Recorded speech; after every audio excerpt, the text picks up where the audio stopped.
ब्रह्मांड विहाराय पापपंक निवारिणे शिवदेवस्वरूपाय श्री प्रेमानंद सद्गुरुं ओम ब्रह्मचारी महर्षि सद्गुरु श्री श्री श्री प्रेमानंद स्वामी तपोवनमु आश्रममु संस्थापकुलु सनातन धर्म समाजमु व्यवस्थापकुलु ब्रह्मचारी महर्षि सद्गुरु श्री श्री श्री प्रेमानंद स्वामी गुरुदेवुల पादपद्ममुలకు साष्टांग नमस्कारमुలు।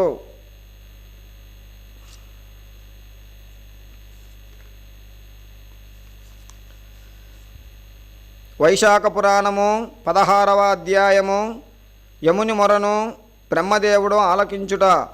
నరలోకాధిపతి అయిన యముని చూడగానే బ్రహ్మదేవుడు, ఏమి దండనాయక, దండించవలసిన నీవే చింతించుచున్నావే, కారణమేమిటి, ఏమైంది అంటూ ప్రశ్నించాడు। యమధర్మరాజిట్లు వాపోతున్నాడు। సత్యలోకాధిపతి అయిన బ్రహ్మదేవునికి నమస్కారం, అందరికీ అభివాదములు। ఓ బ్రహ్మదేవా, నా దిగులకు కారణం ఏమని చెప్పుదును? భూలోకములో జయపాలుడనే మహారాజు మిక్కిలి ఆధ్యాత్మిక చింతనాపరుడై తన రాజ్యమందలి స్త్రీ పురుషులందరూ చిన్న పెద్ద అనే తేడా లేక అందరూ వైశాఖ మాస వ్రతములు, దాన ధర్మాలు, శ్రీహరికి పూజలు, పునస్కారాలు, సేవలు తప్పనిసరిగా నిత్యము చేయునట్లు ఆజ్ఞాపించాడు। అట్లు చేయనిచో కఠినముగా శిక్షించునని చాటింపు వేయించాడు, శాసనము కూడా చేశాడు। అందుచే ప్రజలందరూ విధిగా వైశాఖ మాస వ్రతములు, పూజలు, పునస్కారాలు, శ్రీహరికి సేవలు, దాన ధర్మాలు ఇత్యాది సకృత్యములు ఆచరిస్తూ పుణ్యమును మూటగట్టుకున్నారు। మరణించిన పిదప విష్ణులోకమున కేగుతున్నారు। వైశాఖ మాస మాహాత్మ్యము వలన వారి వెనకటి పాపములు కూడా హరించుకుపోతున్నవి। వారి తండ్రులు, తాతలు, ముత్తాతలు కూడా పరలోకమందున్నవారు సహితము వైకుంఠానికి పోవుచున్నారు। పాపులెవ్వరూ లేకపోవుటచే యమలోకము శూన్యమైపోతున్నది। నేను చిత్రగుప్తుడు, నా పరివారమంతా పనీపాటులు లేక సోమరులమైపోతున్నాము। మహానుభావ బ్రహ్మదేవ, నేనింతవరకు మీరప్పగించిన బాధ్యతను, నా ఉద్యోగ ధర్మాన్ని సక్రమంగా పాటించాను। నేటి నుండి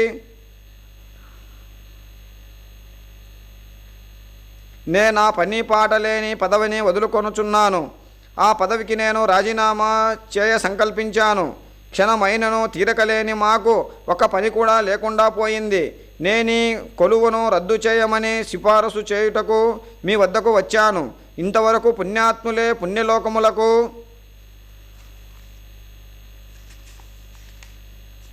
పోయేడివారు, నేడది మారిపోయింది।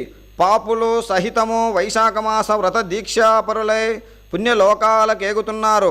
ఇంకా నరలోకమందు మాకు పనెక్కడిది?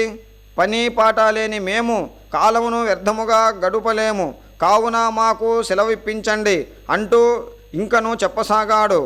ఈ వైశాఖ మాసము బహు పుణ్యప్రదమైన కాలము। ఈ కాలములోనిది కడు ప్రాబల్యము చెందుట వలన ఒక పాపి కూడా నరలోకమునకు వచ్చుటలేదు। బ్రహ్మదేవుడు లిఖించిన విధి వ్రాత తారుమారవుతున్నది। దేవా, ఆ జయపాల మహారాజుకు ఇకనైనను మరణము కలుగజేయండి। ఈ పరిస్థితి ఇట్లాగే కొనసాగినచో పుణ్యాత్ములచే వైకుంఠలోకము నిండిపోగలదు। సత్య కైలాస లోకములు కూడా పుణ్యాత్ములచే నిండిపోయి మిగిలి పుణ్యాత్ములకు చోటు కల్పించలేని స్థితి వస్తుంది। కావున ఒక్క మారు ఆలోచించండి, దీనికి తగు పరిష్కారము కనుగొనండి అంటూ యమధర్మరాజు బ్రతిమలాడాడు। వైశాఖ పురాణము 16వ అధ్యాయము సమాప్తము।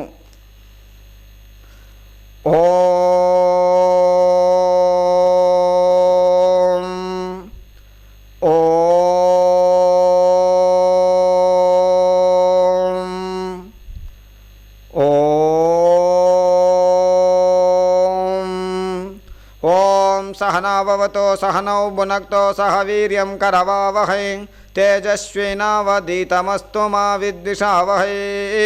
ओम शांति शांति शांति।